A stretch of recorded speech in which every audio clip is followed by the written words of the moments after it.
설교 전에 우리 성도님들의 마음을 좀 확인하겠습니다. 여러분, 하나님이면 됩니까? 아멘 너무 적으신 거 아닙니까? 여러분, 하나님이면 됩니까? 네, 하나님이면 될 줄로 믿습니다. 오늘 말씀에 등장하는 그 모세, 아마 출애굽기를 읽어보신 분들이라면 아시겠지만 이 모세의 모습이 좀 짜증이 나실 것입니다. 만약 짜증이 안 나시는 분들이면 아마 출애굽기 많이 안 읽어보신 분일 것이고, 출애굽기를 좀 읽어보신 분들은 이 모세 참 짜증나는 사람이다, 그런 생각을 가지실 것입니다.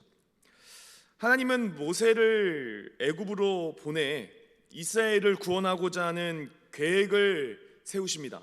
그리고 모세를 이제 부르죠. 근데 문제가 있습니다. 무슨 문제가 있습니까? 모세가 그 하나님의 부르심에 뭐하지 않는 것입니까? 순종하지 않는 것입니다. 그래서 오늘은 보지 않았지만 1절을 보시면요, 모세가 이렇게 말합니다. 만약 이스라엘이 나를 믿지 못하면 어떡합니까? 이렇게 하나님 앞에 말을 하죠. 그러니까 도저히 하나님, 저는 능력이 없습니다. 하나님, 저는 능력이 되는 사람이 아니라서 도무지 할 수 없습니다, 이렇게 말을 하는 것이죠. 근데 아시다시피 하나님이 이런 모세에게 무엇을 보여주십니까? 능력을 보여주십니다. 아시죠? 손도 넣었다 뺐다 하고, 또 뭐하죠? 지팡이를 던졌다 집었다 하고, 또 여러 가지 이제 말씀들을 하시는데요. 어쨌든 이제 하나님이 능력을 보여주셨죠. 자, 만약 저와 여러분들이라고 한다면 그런 능력을 봤을 때 이제 즉각 순종하실 것 맞죠? 저와 여러분들의 정도의 믿음이라면 하나님이 능력 보여주셨으니까 이제 순종하며 가는 게 마땅한 도리이다, 이제 가자, 이렇게 하고 가셨을 것입니다, 우리는. 근데 중요한 건 뭡니까? 오늘 10절 보니까 이렇게 말씀합니다. 모세가 여호와께 아뢰되, 오 주여, 나는 본래 말을 잘하지 못하는 자니이다. 주께서 주의 종에게 명령하신 후에도 역시 그러하니 나는 입이 뻣뻣하고 혀가 둔한 자니이다. 뭘 이야기하고 있습니까? 이스라엘, 하나님, 이스라엘은요, 이 기적으로 제가 어떻게 한번 설득시켰다 칩시다. 근데 애굽 왕은 대체 어떻게 설득을 시킵니까? 그러니까 모세가 하나의 문제를 해결해 주니까요, 또 어떠한 이유를 내는 것이죠? 또 되지 않을 만한 이유를 말하고 있는 것입니다. 이런 모세를 보면서 저는 속으로 이런 생각 좀 해봤습니다. 좀 작작해라, 좀 가라, 좀 하나님이 가라고 하면 좀 가지, 왜 이렇게 말이 많니? 이런 생각을 하게 되는데요. 근데 이런 생각을 하면서도 뭔가 가슴 한편에 찝찝함이 있습니다. 왜일까요? 그 모세의 모습이 우리의 모습이기 때문입니다. 우리는 날마다 하나님 앞에 말씀이라는 것을 받습니다. 그리고 그것을 순종해야 된다는 것을 너무나 당연히 압니다. 그러나 우리는 매번 뭐 하지 않습니까? 순종하지 않습니다. 하나님이 순종할 만한 이유들, 그 능력들을 보여주심에도 불구하고 우리는 또 다른 이유를 대며 하나님 앞에 저는 못 갑니다 라는 일들을 많이 하고 있다는 사실이죠. 그래서 사실 이 모세의 이런 모습을 보면서 이 모세를 지책할 수 있는 사람이 여기에 몇 분이나 계실까? 혹시 나는 모세 좀 지책할 수 있다라고 가능하시다고 생각하시는 분들 한번 손 한번. 없으시죠? 없습니다. 어렵습니다. 힘듭니다. 제가 많은 사람들을 만나서 사역을 같이 하자 이야기를 하면 힘이 듭니다. 왠지 아십니까? 저는 이거 못해요. 이거 못하는 이유 설득하면 또 저건 못해요. 그런 모습들이 있다라는 사실입니다. 모세는 스스로 자기를 그렇게 평가했습니다. 기적을 통해 이스라엘을 설득시킬 수 있겠지만 나는 말을 못하기 때문에 애굽 왕은 설득시킬 수 없습니다.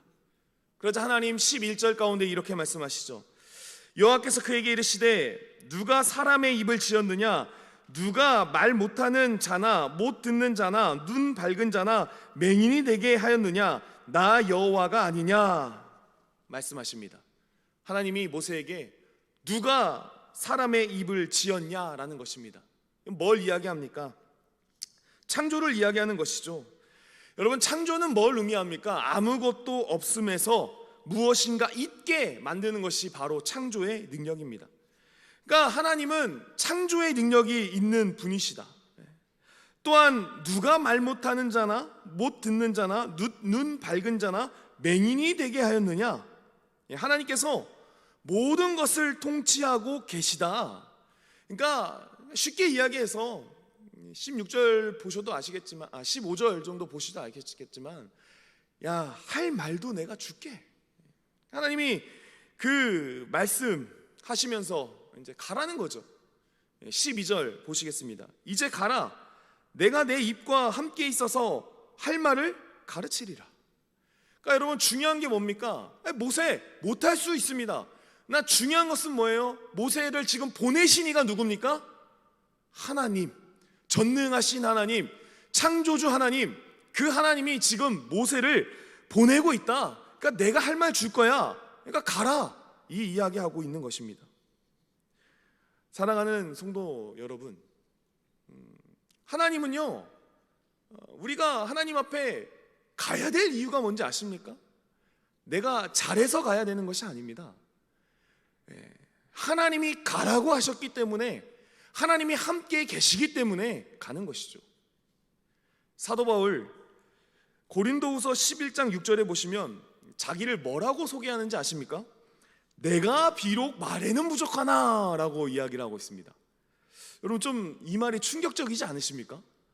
저는 사도 바울이 내가 말에 부족하다 이렇게 말할 때 저는 조금 놀랐습니다. 왜냐하면 아시겠지만 사도행전의 역사 속에 바울은 어떤 인물입니까? 아주 큰 인물입니다. 그리고 사도 바울이 사람들을 전도하고 회심시킬 때 무엇으로 했습니까? 당연히 말로 했겠죠. 근데 그런 말을 하는 사람이 말이 부족하다? 근데 그 부족한 말로 엄청난 능력을 발휘했다? 여러분, 이 모든 일이 어떻게 가능했겠습니까? 마태복음 10장 19절에서 20절까지의 말씀, 이렇게 말씀하고 있습니다. 우리 함께 읽겠습니다. 너희를 넘겨줄 때에 어떻게 또는 무엇을 말할까 염려하지 말라. 그때 너희에게 할 말을 주시리니 말하는 이는 너희가 아니니라. 너희 속에서 말씀하시는 이 곧 너희 아버지의 성령이시다. 아멘. 여러분, 중요한 건 뭡니까?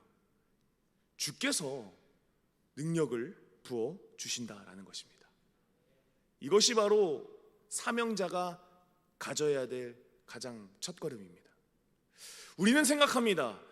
많은 능력이 있어야 되고, 물론 능력이 있어야 됩니다. 그러나 가장 중요한, 사명자의 가장 중요한 첫 번째 덕목은 바로 하나님에 대한 믿음. 하나님이 나를 통해 일하실 것이기 때문에 하나님이 나에게 능력 부어주실 것이다 라는 믿음을 가지는 것, 그것이 바로 사명자의 첫 번째 덕목이다 라는 사실입니다. 그래서 여러분, 제가 오늘 진짜 겸손을 좀 소개시켜 드리겠습니다. 진짜 겸손과 믿음은 무엇이냐? 권사님, 집사님, 이것 좀 해주세요. 목사님, 못해요. 이거는 겸손이 아닙니다. 무엇이 겸손입니까? 목사님, 저는 못하지만 하나님이면 됩니다. 왜 아멘 안 했어요? 목사님 지금 덧놓고 계신다. 저렇게 말해놓고 또 뭘 시키시려고 그런가? 또 그러시려는 거 아니십니까? 여러분, 진짜 겸손과 믿음은요, 못해요가 아닙니다. 저는 못하지만 하나님이면 할 수 있습니다. 그것이 바로 우리의 믿음이 되어야 될 줄로 믿습니다. 주님께서는 결점이 많은 우리를 부르셨습니다. 그러니까 뭡니까? 결점이 많다는 거는요, 그만큼 부어주실 능력의 공간이 많다라는 것입니다. 그래서 여러분, 세상의 사람들은 없는 것을 뭐합니까? 한탄합니다. 가난한 것도 한탄하고, 재물이 많지 않은 것도 한탄하고, 여러 가지를 한탄합니다. 그러나 믿는 자들은 그것이 한탄의 이유가 되는 게 아니라 무엇의 이유가 됩니까? 기쁨의 이유, 아주 즐거움의 이유가 됩니다. 왜 그렇습니까? 부족하면 부족할수록 누구의 능력이 강하게 드러납니까? 하나님의 능력이 강하게 나타내기 때문입니다. 사랑하는 성도님들, 하나님 앞에 제가 가겠습니다 다짐하는 저와 여러분이 되기를 간절히 소망합니다. 그런데 중요한 게 있습니다. 이제 모세 이쯤 되면 뭐 하면 됩니까?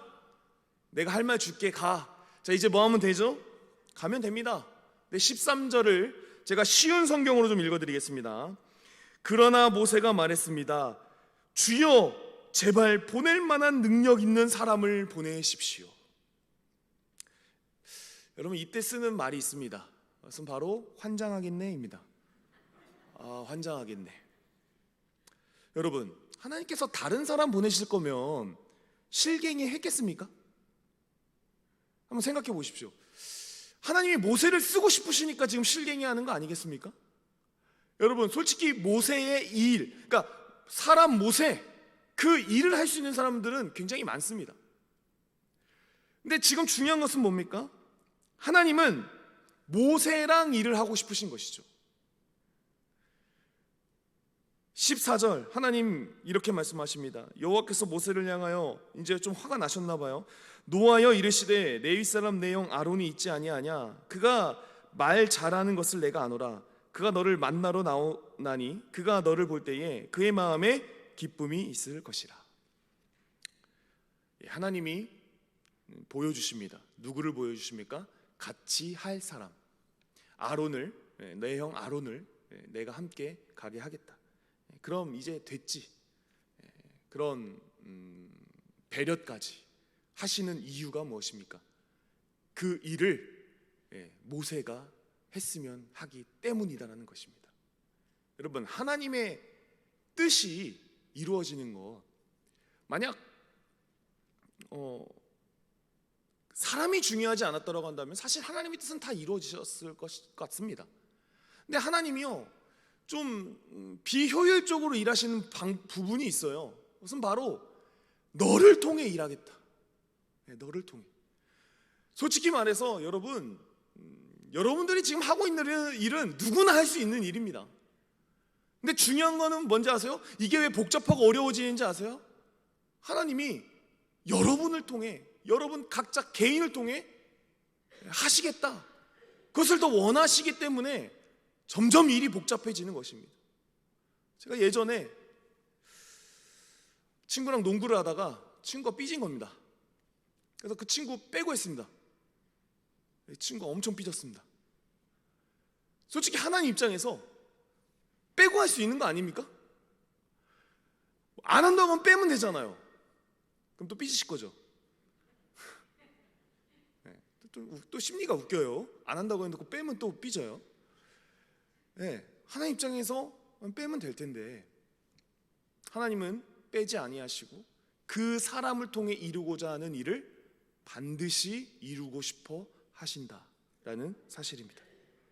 사랑하는 성도님들, 저와 여러분에게는요, 목숨이라는 게 있습니다. 언제 우리가 죽을까요? 저는 제가 확신하는 한 가지 이유 중에 하나, 내가 죽는 날은 하나님이 더 이상 나한테 시키실 일이 없는 날이 내가 죽는 날이다. 저는 그렇게 생각하고 있거든요. 우리가 지금 무엇인가 살아있다, 목숨이 있다라는 것은 하나님이 저와 여러분을 통해 쓰시고자 하는 일이 분명히 반드시 있다라는 사실입니다. 이 연말이 다가옵니다. 여러 가지 봉사의 손길들이 이제 뻗칠 텐데요. 많이 도망 다니시죠? 그만 도망 다니시고 하나님 앞에 순종하는 저와 여러분이 되기를 간절히 소망합니다. 말씀을 마무리하면서 마지막 이제 말씀을 드리겠습니다. 제가 야구를 참 좋아합니다. 그래서 사회인 야구를 한 8년 정도 했고요. 애가 나면서 이제 야구를 안 하는데, 그때 제가 야구를 하면서 내 인생에 홈런을 한번 쳐봐야지 라는 생각을 가지고요, 정말 많은 돈을 투자했습니다. 사람에게 배우기도 했고, 또한 이 방망이를 쓰면 굉장히 홈런을 잘 친다 라는 그 방망이를 사다가 열심히 휘저었습니다. 그 결과 저는 홈런을 쳤을까요? 안 쳤을까요? 하나는 쳤습니다. 그래서 제 인생에 저는 홈런을 쳐본 사람이기 때문에 더 이상 사실 여한은 없습니다. 그런데 제가 사실 충격적인 그 사건이 있었는데, 제가 이거는 못 쓴다, 이걸로 홈런 죽어도 안 나온다 해서 이렇게 던져놓은 방망이가 있었습니다. 근데 그 방망이를 대학까지 야구를 한 친구가 잡은 거예요. 근데 치는 순간 뭐가 나왔을까요?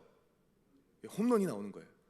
근데 제가 하나면 말을 안 하겠지만 2개, 3개, 4개 이렇게 홈런이 나오는 거예요. 그래서 제가 그때 알았습니다. 사실 방망이는 문제가 없구나. 누가 문제가 있다? 방망이를 잡고 있는 내가 문제구나. 누가 잡느냐에 따라서 홈런을 칠 수 있는 방망이가 되고 그렇지 않는 방망이가 되는구나. 사랑하는 성도님들, 우리의 인생 누가 붙잡고 계십니까? 하나님이 붙잡고 계십니다. 여러분이 어떤 사람인지는 그렇게 크게 중요하지는 않습니다. 우리가 하나님을 믿고 순종하며 내가 하나님에게 붙들린 바 되었다라는 이 사실을 믿고 나아갈 때 하나님께서 저와 여러분에게 큰 역사를 맛보게 해 주실 것입니다. 오직 그 하나님을 신뢰하며 나아가는 저와 여러분이 되기를 간절히 소망합니다. 기도하겠습니다. 하나님 아버지, 연약한 우리들 오직 주님 앞에 나아갑니다. 연약하지만 이 연약함을 하나님 앞에 드리며 나아갈 때 하나님이 우리를 사용하셔서 큰 역사 일어날 줄로 믿습니다. 이것을 믿고 하루하루 살아가는 하나님의 뜻 앞에 좌절하거나 돌아서는 자들 되는 것이 아니라 교회를 든든히 세워나가는 귀한 백성들이 될 수 있도록 주님 함께해 주옵소서. 감사하며 살아계신 예수님의 이름으로 기도드립니다.